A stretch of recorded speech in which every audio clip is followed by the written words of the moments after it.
Hello students, the question is bryophytes can be separated from algae because they A. Possesses archegonia, B. Contain chloroplast, C. Are thyroid forms, D. Have no vascular tissue. So बच्चे bryophytes और algae में क्या difference है देखते हैं. क्या algae possesses archegonia? No. Bryophytes have archegonia. Bryophytes possesses archegonia. Archegonia appears for the first time in plant kingdom in bryophytes. ये किस में आया first time? Bryophytes में means algae do not have archegonia, and archegonia of bryophyte is flask shape.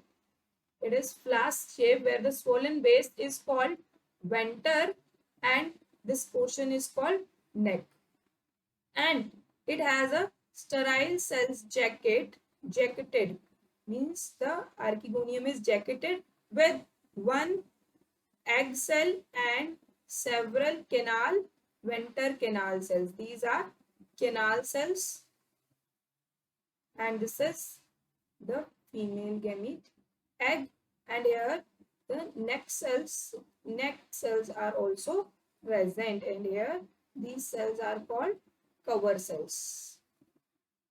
And archegonia appears for the first time in bryophytes with swollen base called venter and the neck, and the venter contain venter canal cell as well as egg.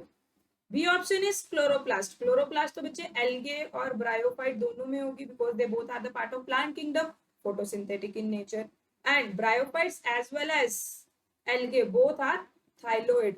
Bryophytes also do not have true root, stem and leaves. Instead they have root-like structure called rhizoids for the encouragement to the substratum.